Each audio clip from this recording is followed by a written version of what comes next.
Hey, welcome to Mando and Friends, presented by Verizon. My name is Mando Fresco, and I'm here joined by another one of my friends. Yes, sir. Taboo. My brother, how are you? I'm good, man. Thank you for having me on here, Mando. Man, I'm super geeked, excited to have you, man. Yes, sir. On this. I know we're going to have a great conversation. Of course. There's lots to talk about. You know what's funny is when you hit me up on IG and you said, "Yo, I'm doing this friends and family podcast." It's only right to show my love and support to you because you've been doing this for so long. You know, as an Angelino, as a kid from LA, seeing your growth, your career, you know, it's an honor to be able to break bread and have conversation and just catch up because I know it's been a while since we talked. So this is a perfect example of our friendship. My brother, thank you so much, man. I want to start off with saying, man, that as Angelinos, it's so inspiring and motivating to see, you know, faces like yourself on big stages. It's inspiring for everyone here, man. We have, you know, people on our team that are from Boyle Heights, where you grew up. You know, there are from all over LA, all over the States, man, that look like you. And to see us again, you know, in these positions, man, you inspire us and you motivate us extremely. Thank you. And I'm excited again, man, to have this convo with you. So let's I want to take it back. I want to take it back to where you first had that itch to start creating, to start being an entertainer, an artist. When did that begin? So it started when I was 5 years old in my grandmother's living room, and she would be sitting in a chair like this, and she would say, "From Los Angeles, California, give it up for Jimmy Gomez." And I would be performing in her living room. And the smile and the energy and the pride and the happiness that performance, even though it wasn't like anything choreographed or scripted, it was just my energy and making my grandmother happy. So that energy that my grandmother gave me in her living room, it showed me that if I make her happy, maybe I can make hundreds of people happy. Maybe I can make thousands of people happy through dancing, through performance. Yeah. And it just started like, you know, getting more, the love started escalating because my grandmother took me to Olvera Street, Placita Olvera. Yep. And I remember performing on that stage and just feeling like the appreciation of the people watching. And it just showed me this level of love. It showed me this higher frequency that I wanted to tap into. Yeah. And, you know, the fire started. So from that point on, I got into b-boying or breakdancing or breaking at a very young age. You know, I would say maybe like 8 or 9. I was like trying to figure out what was going to be my, you know, is it going to be power moves? Was it going to be groundwork? Was it going to be upstairs, downstairs? Like, I just wanted to find out what was my, you know, my jump off and how I was going to present myself as a dancer. Yeah. So it started with that.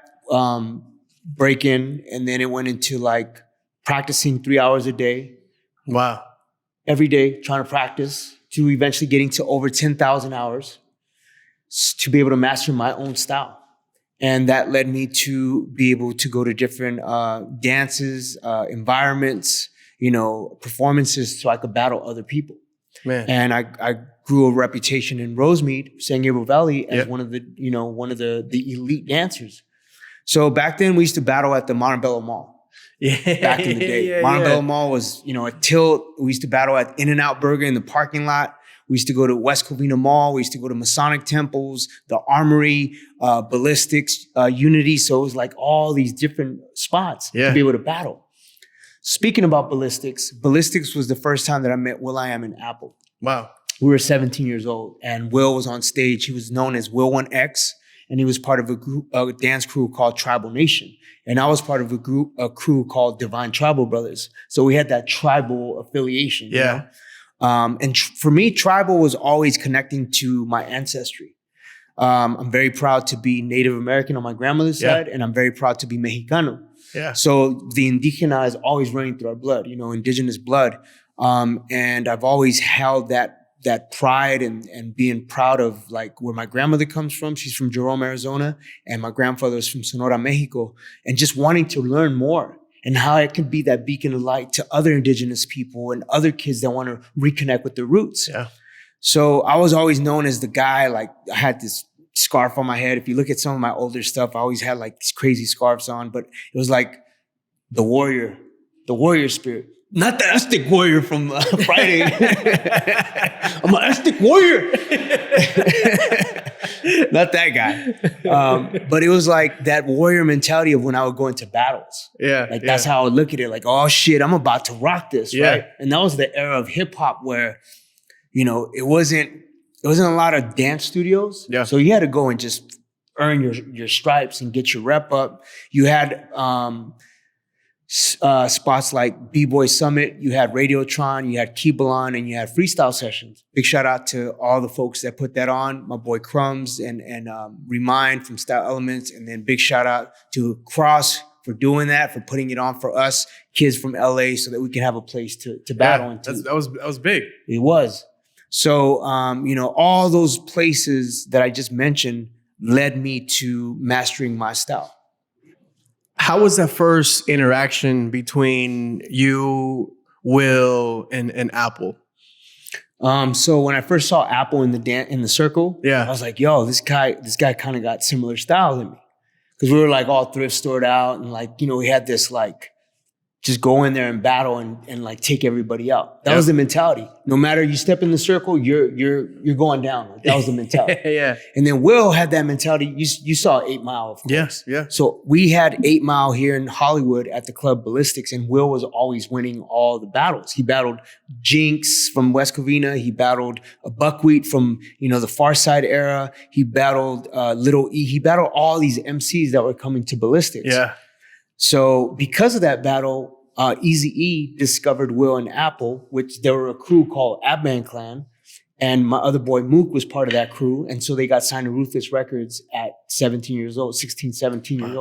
So they had their first record deal, and I was part of that family called Grassroots. So we had dancers, poets, MCs, songwriters, musicians, and that was kind of like our version of the native tongues. Yep. So we put on for LA. Eazy-E was you know, saying, you know, once Ab-Man Clan comes out, you guys are going to be good. And I wasn't really part of that journey. I was more like on the sideline watching. Yeah. And then Eazy-E passes away in 95. And so Will and Apple wanted to start a new thing. And so I remember being part of this other group called Pablo, and they kicked me out of the group. They're like, yo, you know, it's just not working out. So I got kicked out. I was bummed out. I remember telling Will, like, yo, Will, they kicked me out of the group. Will was like, don't worry about it, Tab. You got something that they don't see in you. Wow. But I see it. And so Will has always been the conduit of belief. Apple the App coming from the Philippines, being a Filipino that didn't know a word of English, Will believed in him and made him part of the crew. Wow. Gave him the strength. Gave him his identity to be able to say like, yo, you're going to rap now, App. He's like, I don't even speak English. How the fuck am I going to rap? So, you know, but Will being that person that he is, he inspired Apple. Wow. And he inspired me to go after my dreams and aspirations. And he saw the abilities in me. And we created the new journey, which we call Black Eyed Peas in 1995. How did the name Black Eyed Peas come about? We're throwing up names like, yo, what about Blue Unit? Nah, it's kind of whack. What does that mean, Blue Unit? What about arroz con pollo? Was that really pollo? I don't know about that. I like arroz con pollo, but it's not. It's delicious. What does it mean? So then it was like, what about Black Eyed Peas? Black Eyed Peas, okay, Black Eyed Peas. Black Eyed Peas is soul food, okay? And we feed the soul with our music. Oh, that's dope. Black Eyed Peas, right? Wow. So we became that recipe of success. We became the recipe to feed the soul with our music.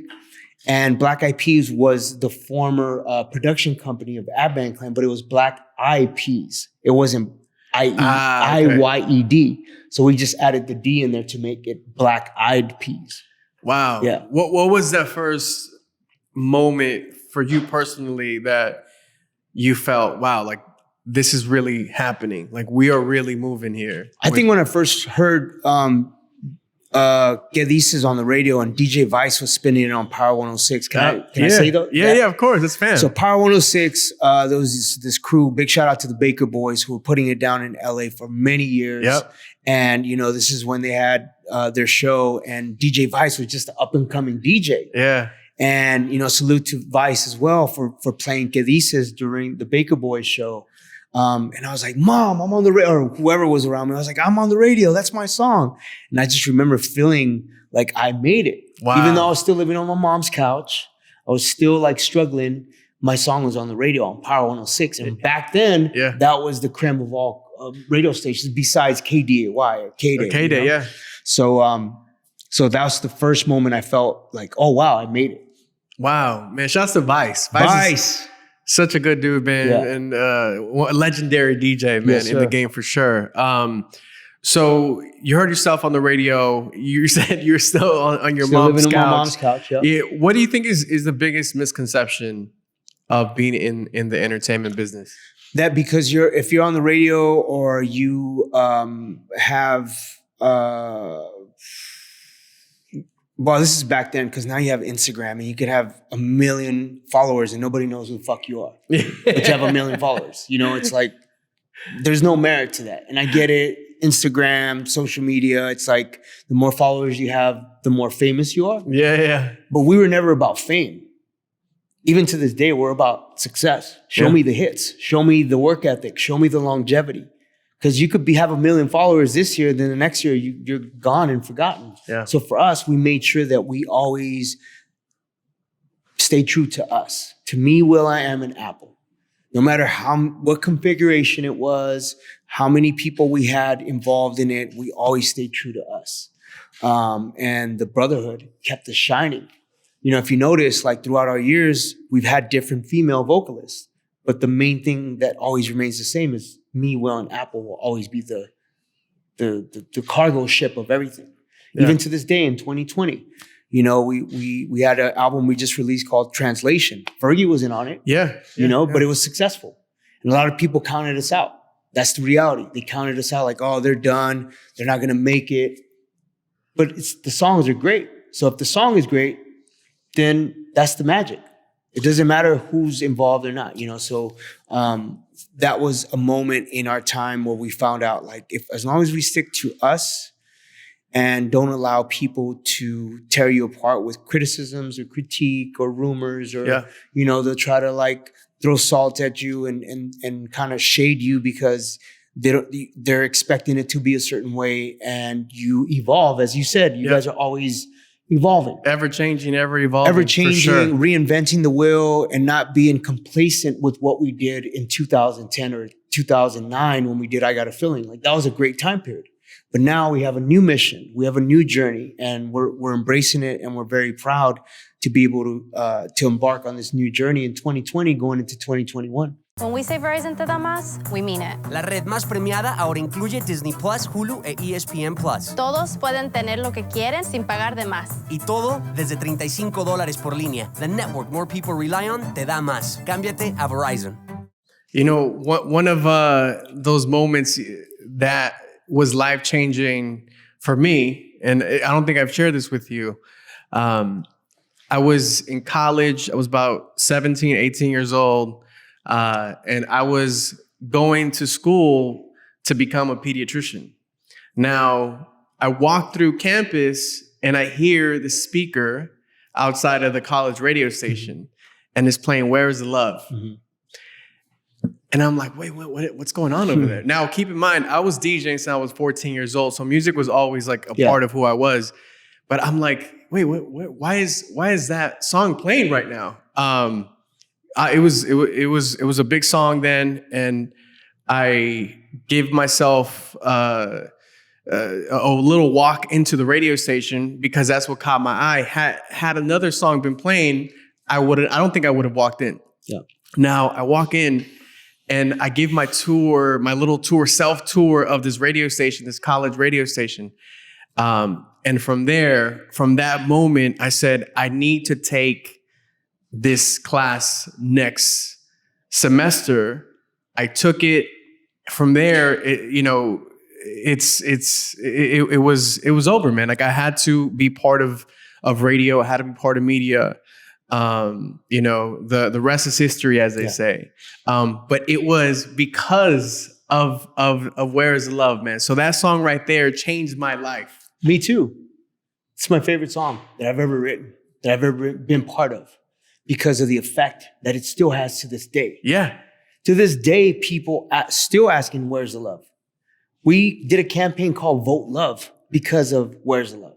Yep. Because of that frequency, because of the messaging, because we weren't afraid to welcome uncomfortable conversation.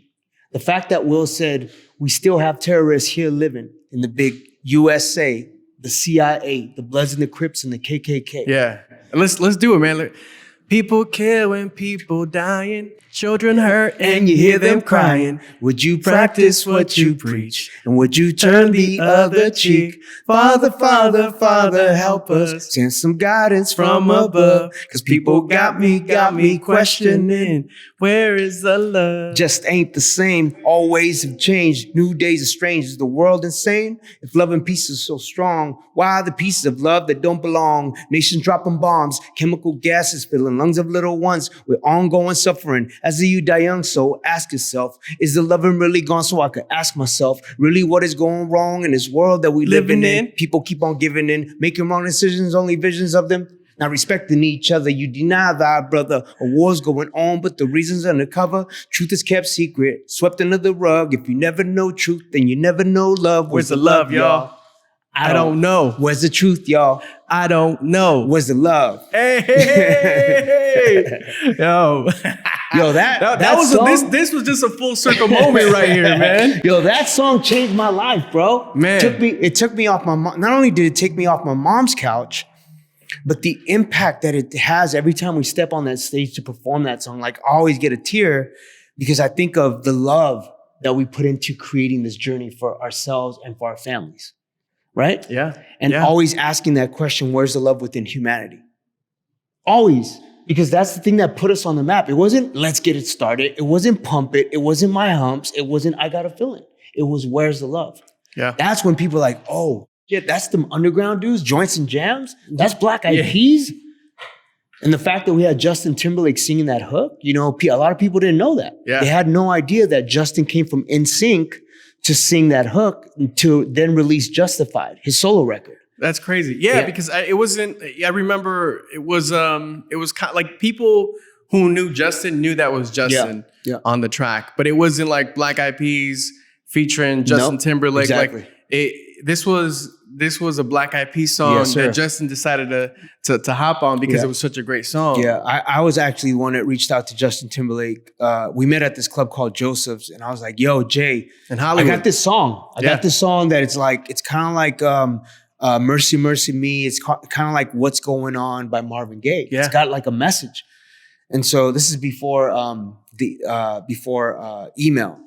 So this is what, 2001? Yeah. So email was kind of there, but not as prevalent as it is now, and YouTube and all that other stuff. So there's no DMs. There was no DMs. It was just like straight up phone call. Like, what up, JT? And so I remember playing it for him over the phone. And he called me back and he's like, yo, Tab, I got it. Yeah. I was like, what? And he sang, people killing people. He sang that over the phone. I was like, oh, let me call Will. So I call Will and I'm like, yo, Will, check this out, dude. I know who's going to sing the hook. He's like, who, Tab? I said, Justin Timberlake. He's like, the Backstreet Boy? Tab, Justin Timberlake, the Backstreet Boy?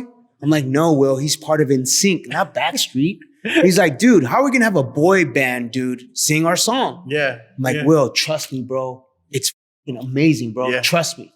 He's like, all right, Tab, it's on you. If this thing is whack, it's on you. So, I mean, it worked. You know, we brought him into the studio, we created Where's the Love, and the rest is history, as you just said. Man, that's such a beautiful song, and it's still so relevant till this very day. You recently we did with Jennifer Hudson. Jennifer Hudson. Yeah. How did that come about? We wanted, every time something happens, whether it's 9/11, the protest, COVID, something always calls Where's the Love? Yeah. And we reimagined it in 2016 and we did it featuring the world. It wasn't as effective as this one because we actually used the chords of Where's the Love. The one we did 2016 was totally different type of beat. Even though Justin was singing the hook, it was different. This one had more sentiment to it. The fact that we incorporated the images, of what's going on with police brutality and the injustices. It was powerful, you know? So it's a song that it's a blessing and a curse because people always ask for it. I love performing it. I love the fact that it's going to stand the test of time for the rest of our lives. It will always be a go-to song when you want to feel good, when you want to feel uplifted, but also when you want to hear a powerful message. Yeah, definitely. I want to talk about how proud you are of your culture, of your heritage. And man, when I think about a person that wears his culture and his heritage on his back, always, it's you, man. Yeah, thank you, brother. I think that's a beautiful thing. You know, like I said earlier, we feel represented because of you. You know, I've seen you on stage with the Mexican flag on your back. You know, why do you feel that it's so important for you to do that? So, you know, being an LA kid, you're not American enough and you're not Mexican enough because you're not from Mexico. Yeah. Oh, eres pocho. Oh, you don't know how to speak Spanish, right? Oh, it's always Spanglish with you. You know, it's like always this criticism and critique. And then on my native side, it's like, well, you know, you're an urban native. What do you know about res life? What do you know about, you know, what's the blood quantum? People hit me with the blood quantum shit all the time. And it's weird. It's like, it's dumb. It's something that I've learned how to just like mute. Yeah. Because I can't appease everybody. Right. And if you're living your life to appease everyone, it's not going to work. So I just learned to just embrace my role. I'm a voice. And I don't speak for all of us. I speak as one of us. And that's the reality of like just really redefining my connection with my roots and understanding that my grandmother was my biggest influence. She loved Jerome, Arizona, because that's where she was from. She was proud of being Native. She was proud of like, you know, everything that embodied the arts and music and dance. So that's the direction that I chose. And when I salute my Mexican roots, is like, I want to be a voice too, but I feel like there's so many voices that have, you know, it's like a line, like how do you represent to a full extent when people try to chop you down? So I said to myself, like, well, just be proud of your indigenous roots because we are indigenous. Yeah.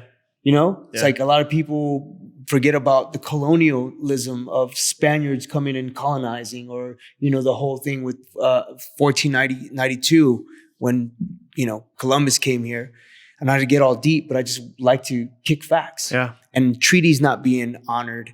And the fact that we, in a poll census that was released yesterday, it was like, you know, whites, Black, Latino, Asian, and something else. And Native Americans are evidently something else. Yeah. So now we're known as something else. So it's hilarious because as much as I want to, you know, champion and be a advocate for embracing both my cultures, a lot of times mainstream media will try to chop us down. So me being a warrior and taking that mentality of battle and honoring competition, because I'm a competitive person, I always wear my pride out in the open. And I'm not ashamed of it. I'm a unapologetic Native that wears it because my grandmother wore it every time.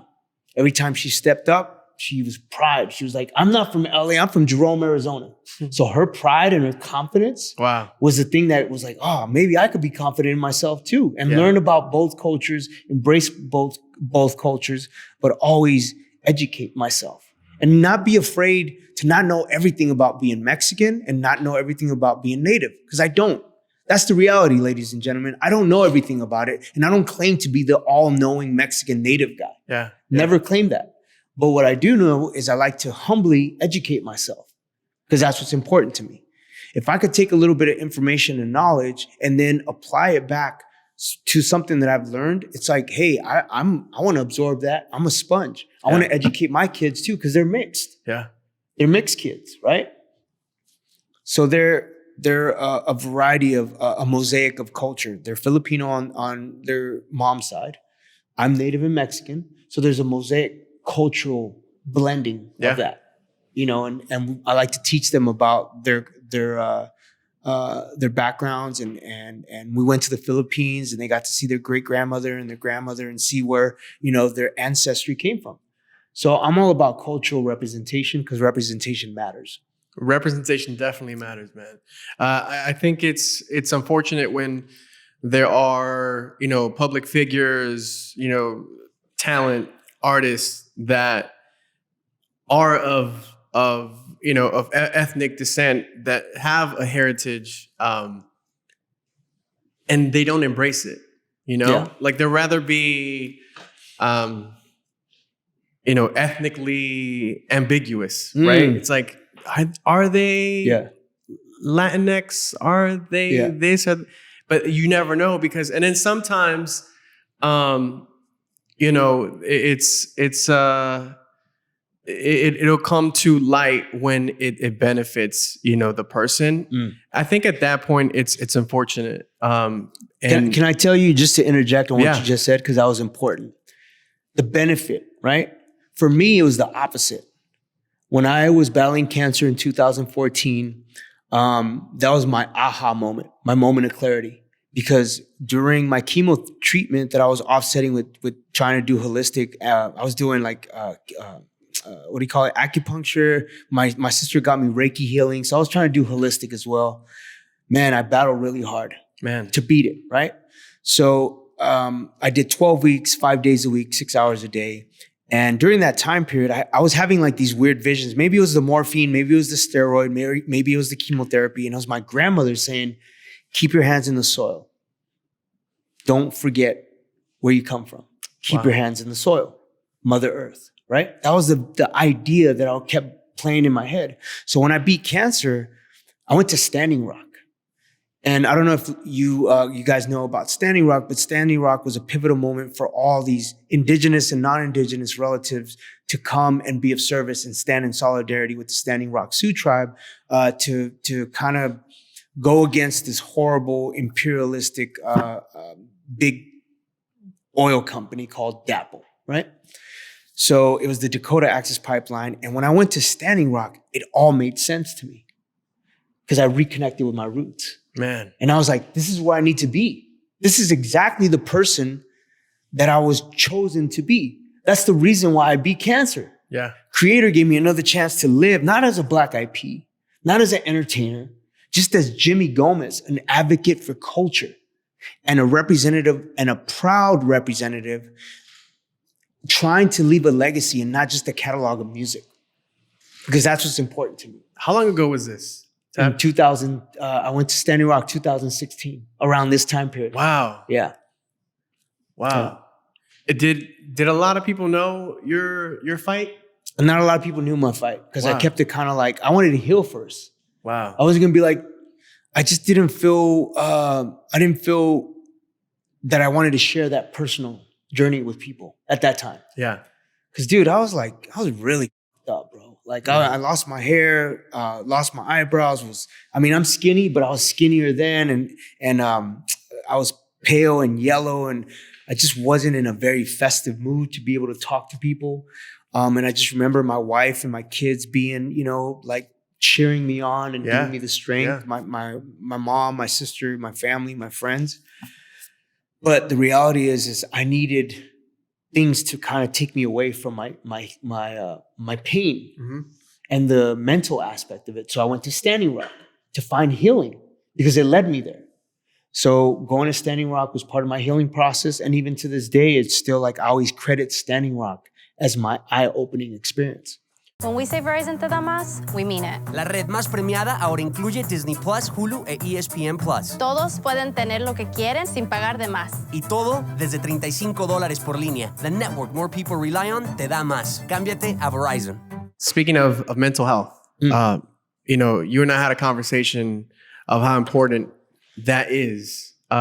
Being physically healthy is just as important as it is mentally healthy, and vice versa. There was a conversation that you and I had about the late, great, the Black Mamba, Kobe Bryant. Yes, sir. I got a chance to speak with him on that. He had his Mamba mentality. And obviously that was all mental power. And that mentality helped him be as powerful, as aggressive, as successful as he was. You saw that interview I did. that I had with Kobe, man. And what were you telling me a little bit ago? I just felt, I I connected with it on several levels. First of all, Kobe was a dear friend. Vanessa, Brian, and the girls are dear friends to our family. So, I'm always, anytime Kobe comes up, it's personal to me because we shared not just our professional life, we shared our personal life as fathers, as husbands, as always wanted to champion the family lifestyle. And that was the thing that he inspired me to do. And so when I watched that video, it brought tears to my eyes because I got emotional. Anytime I think about Kobe and what he meant to us as our family and as a friend and as a family member, I think about how much he shifted culture. Yeah. Not just in basketball, but in humanity, but in actually embracing the Mamba mentality. No matter what it is, no matter what avenue you choose, no matter what work ethic or lane you're in, if you apply that philosophy, you don't have to call it Mamba mentality, but there's something about that idea of holding on to that and having the it's like what Michael Jordan said is he suffers from the same curse. It's a curse. And only winners like MJ and Kobe really have that. LeBron is getting there. I love LeBron too, but there was something about Kobe when he would go into that mode that he was a killer. Yeah. The way Michael Jordan's a killer. So LeBron's more like, I love LeBron because he's more like Magic was, team player. And you take the shot, AD. Kobe's like, nah, I'm taking the shot. You know what I'm saying? Yeah. But he made most of his shots at the end, 3 seconds left. He was the guy. Yeah. So there's something really amazing about that idea of having 3 seconds on the clock and not allowing anything to permeate or to distract you from taking that shot. Yeah. And that's what I loved about Kobe because I have that same mentality. And I got it while I was battling cancer. Wow. You know what I mean? I went into that mode like, this thing is not going to take me out. I'm not going to allow this chemo or this tumor that's in my body to take me out. So I'm going to keep on fighting. And I'm going to make that 3 second shot. Yeah. And I'm going to become a champion. And now I'm a champion of the people. And so that interview resonated with me because you talked about mental health and how you prepare yourself for mental health. There is no preparation for it. It just, once you are, like tap into that frequency and you know that the mind is such a strong weapon. Yeah. And if you apply it, then you can overcome anything. And that's something that I learned because, dude, my doctor gave me all these reasons why, if I didn't do the chemo that I was going to die and it was spreading at a rapid rate. So all this negative frequency was being channeled to me.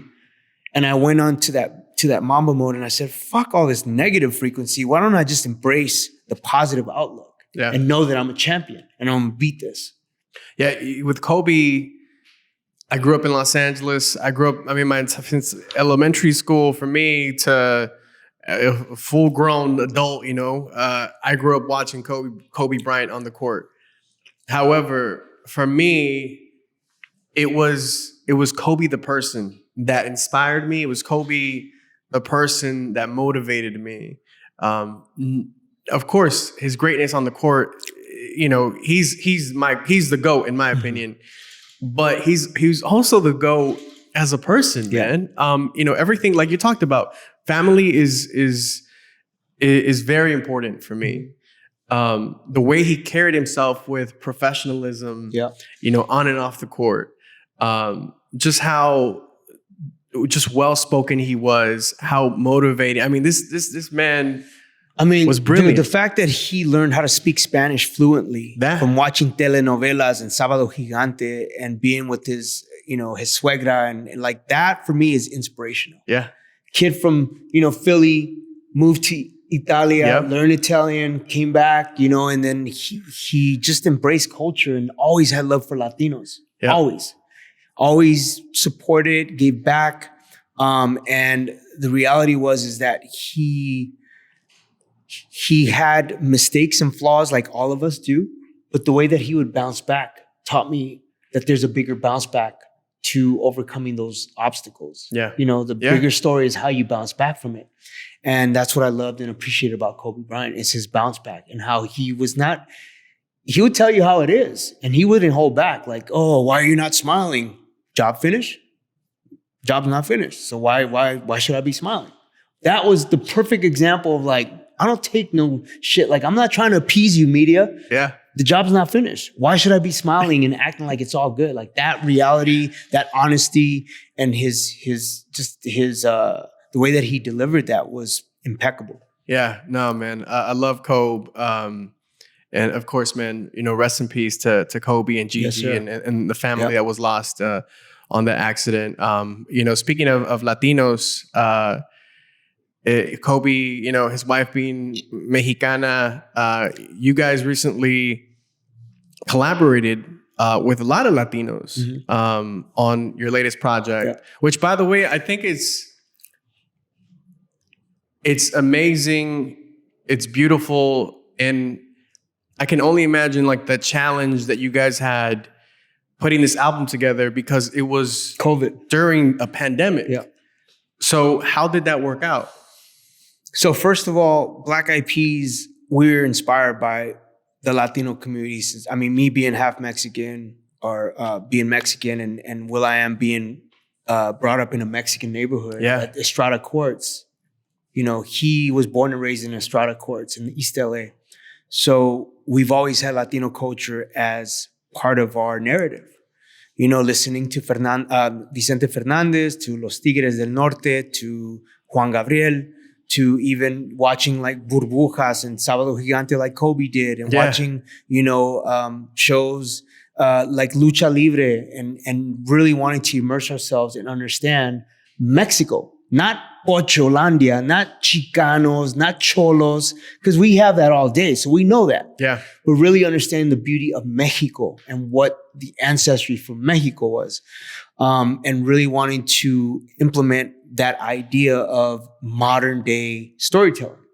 So with that idea, we just went after something that's been immersed in part of our DNA and collaborated with Latino artists that are modern day Latino artists. Yeah. No, you guys had everybody, everyone. Dude, we were blessed to have J Balvin, we had Maluma, we had Shakira, Piso 21, we had El Alfa. El Alfa, yeah. El Alfa, yeah. We had El Alfa. We had, Tyga, French Montana, Becky G, Ozuna, so those names are synonymous with what's happening now. And the fact that they were willing to collaborate with us, even though we had been gone for 8 years, because we went on a hiatus from 2011 until, we released Translation. We released Master of the Sun in 2018, which is like a hip hop record. And then we came with Translation. And, to have Ritmo be a bigger record than I Got a Feeling and Where's Love numerically is an amazing feat. So shout out to J Balvin and Bad Boys 3 for, helping us get to that point. And then this new song we did with Ozuna called Mamacita, like it's climbing, that type of trajectory. Mamacita, que bonita, Mamacita. Yeah, like that record is amazing. It's probably my favorite record on the album. And then now we have Feel the Beat with Maluma that's going to be #1 soon. Man. And it's crazy because then after that we released the Es Mi Vida Loca. It's Mi Vida Loca with Nicky Jam and Tyga. So it's all these records that, the architect of reggaeton, Nicky Jam, one of the architects with Tego Calderon and Hector and Tito La Bambino. And, one of the OGs. And Daddy Yankee, all these cats from Puerto Rico that put it down. And even before that, Panama with El General who put it down, So just learning and wanting to be a student of the music and the style and just contributing. And we call it a cultural collaboration, Black Eyed Peas sound with reggaeton and Afrobeat. Yeah, I mean, I feel like that's what you just said it. You guys study, you guys are a student of music. And I think I see that in every single song, every single project that you guys put out. It's not like chasing a genre. It's not chasing a sound. It's like you guys have learned not just the music, but the culture behind the music. You just talked about El General and the Afro beats and like you've heard that as part of Black Eyed Peas music for years. Yes. So talk to me about the pandemic side, man. I mean, how was it? Was it a difficult task to put that together? Fortunately, the only artist that we worked in the studio with was Piso 21 and Maluma, because after that, everything shut down. So with Balvin, we sent him, back and forth with email, and then Osuna the same thing. Osuna and Shakira was already made in 2008, but we didn't have our lyrics yet. We just had the hook. So, like Will.I.Am likes to do, he went into the laboratory and reconfigured something, added a new beat along with Johnny Goldstein, who co-produced the album. Big shout out to Johnny Goldstein and Will for this amazing project. And Will just stayed in the laboratory the whole time that we were quarantined. So we were in our houses and Will stayed in the studio, working, finishing the album, fine-tuning things. And fortunately, we had recorded our vocals in separate rooms during the pandemic so that we were socially distanced and we were safe and mindful.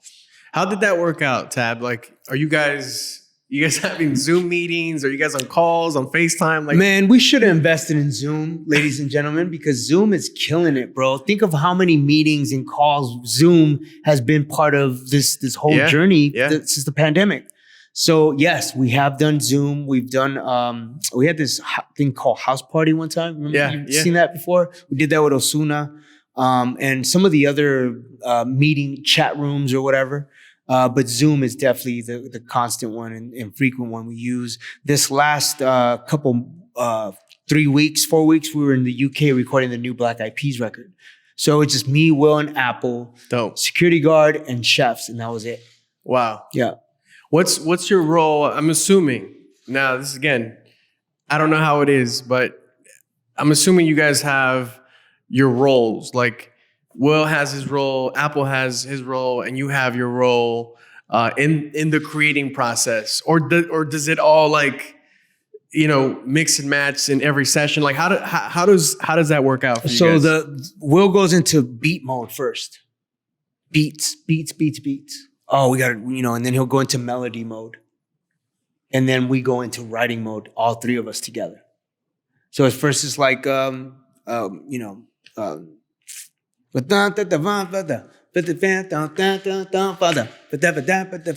I like that.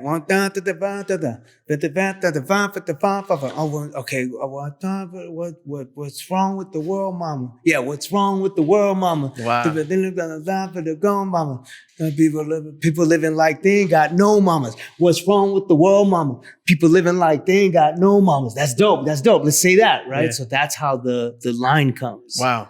So, first it's just a mumble. We call them mumbles. And it's the melody and a tone.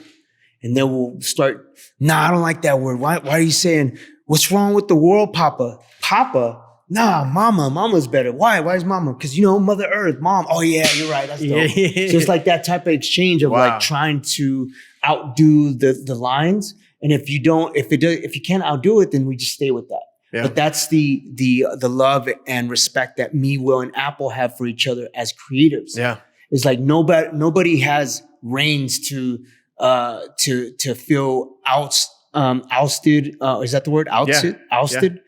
Yeah.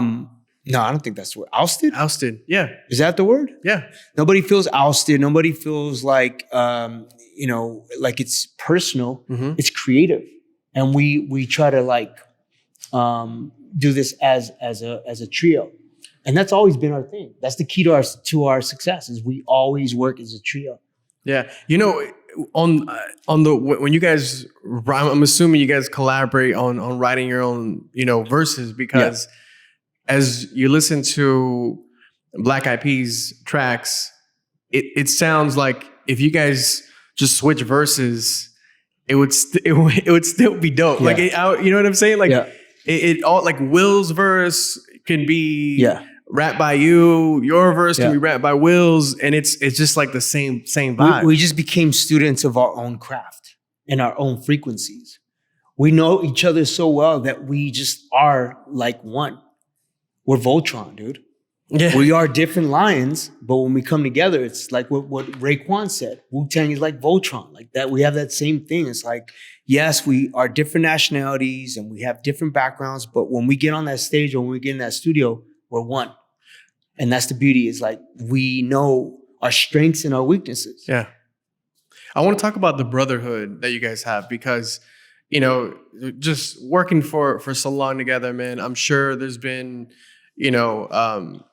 arguments and Not really. no.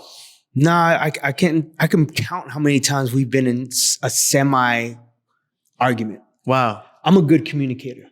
that's good. I have to champion my wife because being in a marriage, having children, Yeah. being in a relationship, there has to be great communication. Wow. So I've learned how to communicate, how to really tap into being empathetic about the psyche of others, learning how to listen, not trying to speak over people. Yeah. And knowing that when you're speaking out of passion, a lot of times it's not anger. It's not directed towards you. It's directed to that conversation at that moment.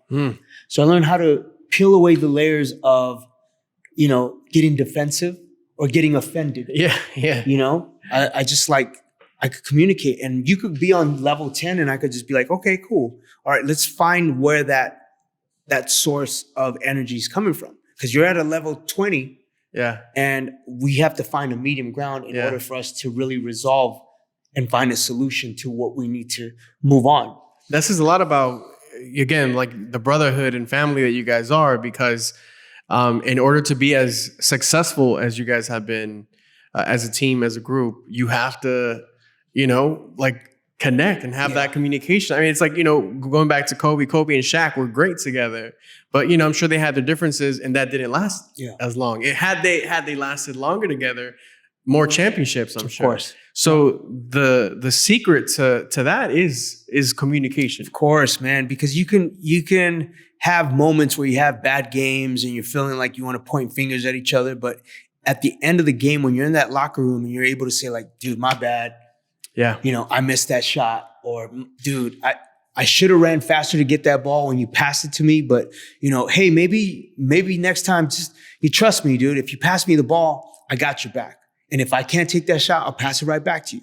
But that communication, that banter, that ping pong of going back and forth as human beings and stripping away ego, then you're able to be a better communicator. And that's what's been the magic of Black Eyed Peas is like, I know Will's the genius. I get that. I know Appity App is the amazing writer / his story is amazing, coming from the Philippines and being this amazing superstar around the world. But I always see them as my brothers, and I'll never hold back when I need to be honest.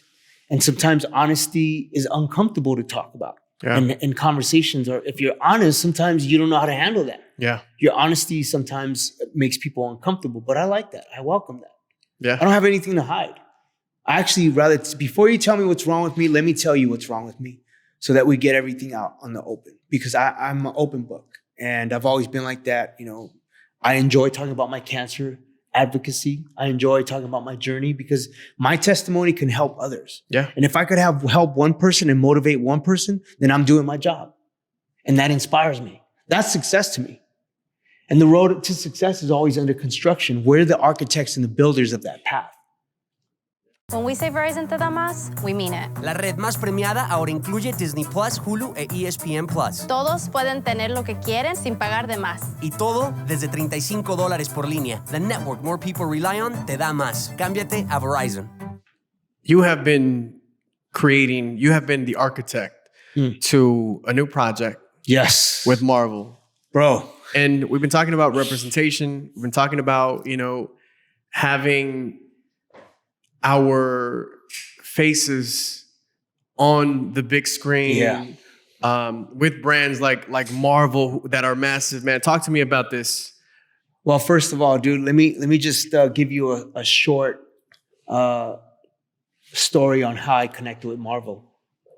So Marvel, it all started at Comic-Con. I'm a big toy collector. I'm a big nerd when it comes to pop culture and sneakers and anything that deals with the 80s, 70s, toys, collectibles. I'm that guy.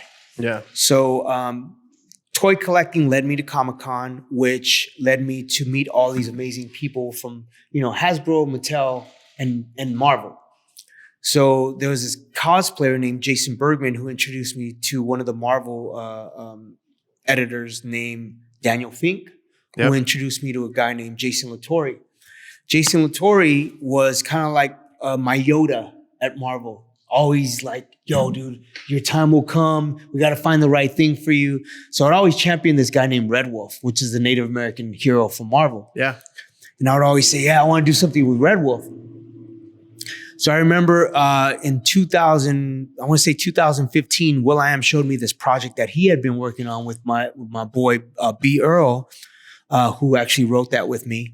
And it was called Master of the Sun. I was going to bring you one of those books. So next time I'll bring you the other book, Master of the Sun. So he showed it to me and he's like, yo, Tab, I got this book that I want to put out. And I had been holding on to the partnership with Marvel. And I said, why don't we take it to Marvel? Once again, he Justin Timberlake me. He like, Marvel? Tab, Marvel will never sign this. I'm like, Will, trust me, dude. I could connect Marvel. He's like, Marvel? Dude, Marvel will not do this comic. So I said, Will, please trust me. Let me just connect the dots.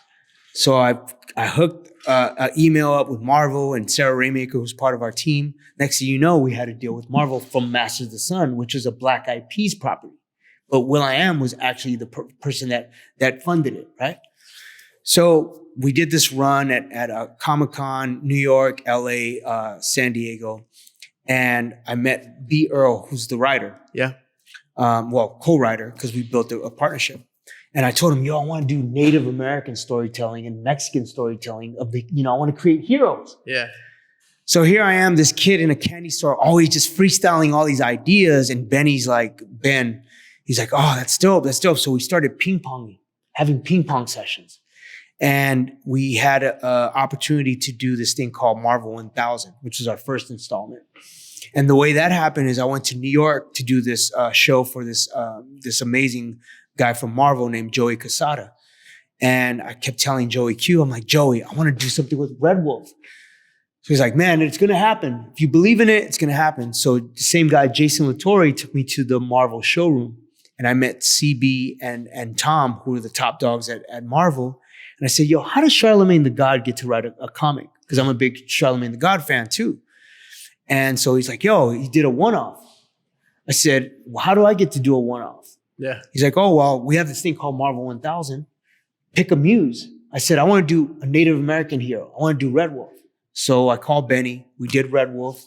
And that was the first installment. Then fast forward, Jake Thomas, who's our editor, calls me and he's like, yo, I got this idea to revamp Werewolf by Night, which is the comic we have here. Yeah.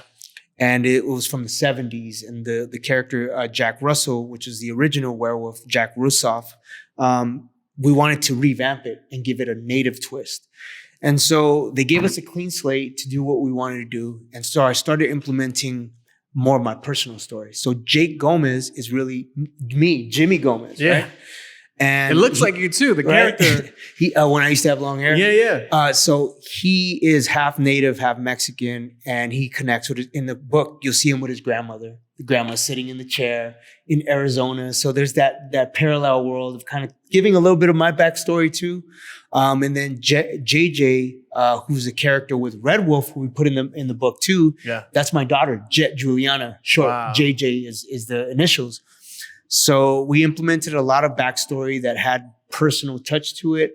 And now we have an opportunity to continue writing. We have this other thing called Indigenous Voices. Big shout out to Jeffrey Varegi, who's the writer of this book that comes out this month, celebrating and honoring Native American Heritage Month. So that being said, my mission, ladies and gentlemen, my mission is to be the voice and a conduit to be able to bring a Native American, Mexican hero to the big screen. That's my goal. That's my goal, my destiny. As a Marvel writer, I will bring the first Native Mexican to the big screen. I'm championing it. I'm putting it out in the universe. Things are attainable. My grandmother always said, believe you can achieve. And I believe, bro. I believe it. I believe I can do this because all I want to do is just help Indian country. I want to be a great relative to indigenous people and just say, look what we can do. Look how we can have representation. Once again, representation matters. I mean, how huge was Black Panther? Amazing. Amazing. It inspired me, like 1,000%. So to have a Black Panther, for our gente would be powerful. Yeah. And if anyone can do it, it's you, Tab. I welcome the 3-second shot. I welcome it. I want to take it. And if I don't know how to take that shot, or I can't take that shot because I'm double teamed, I can pass the ball to somebody who can take that shot. But I'm going to be part of that championship team. Yeah. You best believe, because I believe that, the more I keep chipping away at the conversation and bringing our people to the round table and the discussion, and having that representation be part of the discussion, then that's half the battle. Yeah. It's like, I want my foot in the door, but I also want my boy's foot in the door. I want you in the door. I want to bring all the gente, all the relatives, indigenous people, so that we have heroes that look just like us on the big screen. That's it. And it will happen. It's going to happen, bro. It started with that book. That book was the first thing. Like, they could have went elsewhere. Why did they pick me? And it looks great, man. The story is a beautiful story. I think it's going to be very well received by not just natives, Native American culture, not just Latino culture. That was another thing I focus on, is how do I make it inclusive? Because I'm all about cultural representation. It doesn't have to be my own culture. Yeah. It could be Filipino, it could be Asian, it could be white, it could be Jewish, it could be Armenian. I embrace everybody. Yeah. And I want representation that is not your standard look. And you see that in everything that you do, which is a beautiful thing, man. We're gonna get into this part, which is one of my favorite parts of Mando and Friends, rapid fire. Okay, cool. With Taboo. Yes, sir. I'm gonna ask you 10 questions. You can answer them as quickly, as fast as you want. If you want to explain your answer, feel free to do so as well. So, you ready to do this? Let's get it. All right. Favorite Spanish word? Indígena. I'm happiest when I'm blank. With my wife and kids. Green or red salsa? Salsa verde. What new technology will transform the future? Such a Will.I.Am question, but I'm going to answer it in my nerdy Marvel comic book hero way. I would say something like an Iron Man suit, or something where it's like a robot, artificial intelligence, where you're actually able to get into a suit and, you can, fly, transport, use your powers. It's nerdy, it's funny, but right now I'm in that comic book mindset. Favorite Latinx food dish? Well, last night I had pozole verde. Bomb. Yep, amazing. Chicken. Is that the one? Yeah, that's the one. What's one of your nicknames that no one really knows about? I would say Coco. Coco, because when I was born, I was white as a coconut. That's what my dad used to call me, Coco. That's awesome, man. Something you're horrible at? Something I'm horrible at. I'm not good at like handiwork. I'm not a handyman. Same. Bro. I suck at freaking putting shit up. I always mess things up. Like, I'm just not handyman style. Yeah. I'm still a man, ladies and gentlemen. Yeah. But that doesn't define it doesn't take away from my manhood. I'm still the Aztec warrior. And I have my brother Fred behind the camera over there. He knows all about that, man. Yeah. I'm always like, bro, I'm not a handyman. He's like our in-house handyman. Yeah. If something needs to get done, I gotta hit up Fred. I'm glad I make good money to be able to call handyman left and right, bro. Because I would be jacked up if my handyman just built a treehouse for our family, for my kids. And my wife's like, yeah, you could have built the treehouse. I was like, best song to play at At a kickback party. Ooh, at a kickback. You got the grill going. Yeah. I would probably say People just hanging out. yeah. I would say Summertime. I really like that song. Summertime. It always reminds me of Backyard Party. Summertime. That's Here a great it song. is, the groove, transform, just a little bit of the norm. That was probably the illest verse that Will Smith kicked. Yeah. I mean, I like A Brand New Funk. That was a dope verse, dope song, but that song is, anytime you put it on, the beat is fresh. The intro's dope. The intro's fresh. You know, it just gives you that feeling. Summertime vibes. Best rapper of all time. Ooh. Oh, man. Dude. All right. So there's been this banter back and forth. Okay. I love Nas and I love Rakim. All right. Because I know that that's the world Coogee rap. I know that's the world that they all represent. But Black Thought is kind of killing the game. Oh, Black Thought. He doesn't get the I mean, this dude is lyrical. He's got styles. He's got the tone. I mean, he's an assassin. That 10-minute freestyle he did on the radio. Oh, yeah. Come on, bro. Like, that guy is an assassin. There's like a couple of assassins, like Busta Rhymes is another assassin. Big shout out to Busta for his new album. Amazing, by the way. But, you know, I'm biased too. And I would say my favorite rapper of all time, Phife Dawg, rest in peace. 5. Because I shared a connection with him beyond hip hop. He was suffering from a disease. Yeah. I was going through my battle with cancer, and I bonded as a brother with him, as overcoming and trying to like have healing, and hip hop was our foundation. Yeah. So my favorite rapper of all time is Phife Dawg. Of a Tribe Called Quest. Tribe Called Quest, yes. Man. That's my favorite group. Tribe Called Quest and De La Soul. Big shout out to Mace, Tregoy, and Pasta Noose. And big shout out to Q-Tip and Ali Shaheed Muhammad. I'm going to throw this one at you too. Best singer of all time. Sanger? Yeah. Best Sanger, right? Sanger. Yo, all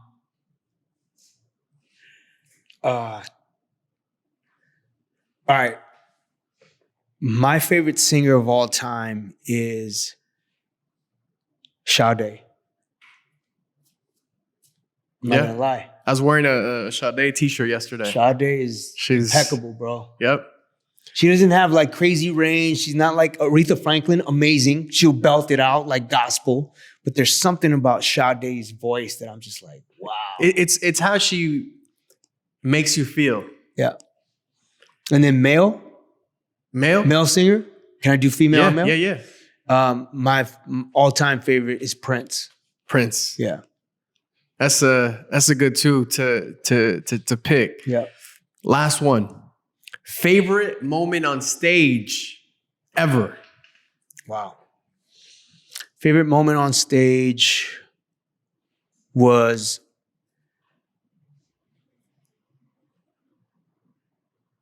after I beat cancer, my first time being back on stage. Because I knew that one day, after I overcame that battle, that I would be back on stage doing what I love to do and performing for everyone. Because that kept me fighting on. Wow. That was the thing that kept me, my wife and my kids, automatic. But knowing that I could be back on the stage with Will and Apple, and knowing that I could be providing that good vibes and the energy for people, even though I had just suffered this crazy disease, Yeah. I was like, you're not gonna take me out, so I'm gonna show my love and appreciation for the fan base and for all these people that came to watch us. And it was just like, I had a second chance at life. I took a breath, I looked around and I was like, this is what life is to me. I'm alive again. And I'm doing this for you guys. And that was it. Did you get emotional? Or? I got emotional because I remember Will talking about, this is our warrior, this is our champion. He just beat cancer, and it just like all hit me at one time. And I was like, I'm not gonna cry. And I just went back and I'm like, okay, I'm crying. But I just, it was so overwhelming that I'm like, okay, just let it go. It happens. It happened. And it happened during Where's the Love too. Wow. Yeah, Where's the Love? Because, you hear the chords and you're just like, and then the people have the phones in the air and they're singing the song. It's just very emotional and overwhelming. I sometimes cry to chords in music. Like it could be the lyrics can say something about perrear or whatever. It could have nothing to do with it. But if it's like it has like a sad melody or sad chords, bro. I cried at Toy Story, bro. Like because of my kids, like when they were like holding hands and they were gonna go into the fire in Toy Story 4, like I was bawling. Remember that scene? Yeah. They were like, all right.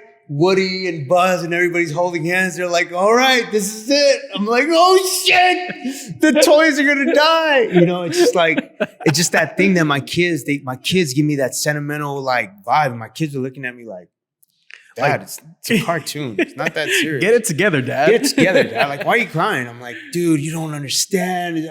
Like, I'm connected to it because it always reminds me of my childhood and how much I love toys and how much I love cartoons and animation. And that's why to this day, I'm a creator of that. Yeah. So that's my act two. As Kobe had an act two after basketball, I look at this journey that I'm on now as a writer, as a content creator, as a animator and a comic book writer, and eventually a director or a producer of a movie, which I will be doing. It's all stems from my love and appreciation for toys and cartoons and my childhood and my kids. Yeah. My kids keep me fighting, bro. Well, Tab, I want to thank you, man, for coming by. And I want to thank you from the heart because you shared all these amazing stories with us, man, and stories that are very close to you as well, brother. I know that this is just the beginning for you, which is crazy to say, of everything that you've already done. Keep representing us. I got more fight in me. I see it. I got more fight in me, bro. Yeah. I look forward to that movie too. I got a question for you. Yeah, man, hit me. Magic Johnson and Kareem, Kobe Bryant and Shaq, or LeBron and AD? Who's a better duo? Oh man, come on, Kobe and Shaq all day. I gotta go with Kobe and Shaq. I think Kobe and Shaq were the hungriest. I think Kobe, there's no stopping Kobe, man. I feel like the hunger, the fight in Kobe would beat any other of those duos. Can I tell you what the difference is? Yeah. The difference is the monster. Ego. AD and LeBron don't have the ego. They're just like, yo, I champion you, you champion me. Magic and Kareem, there's no ego. It's like, yo, I'm going out. I'm the captain. I'm the big dog. But you're the future of this, Magic. Irvin, take the ball. You go. Kobe and Shaq, although they were a great duo, Shaq was like, I'm the big dog. If I'm not the big dog, I'm going to take my game to Miami South Beach. And I'm going to play over here with Dwayne Wade. Like, that was the vibe. Yeah.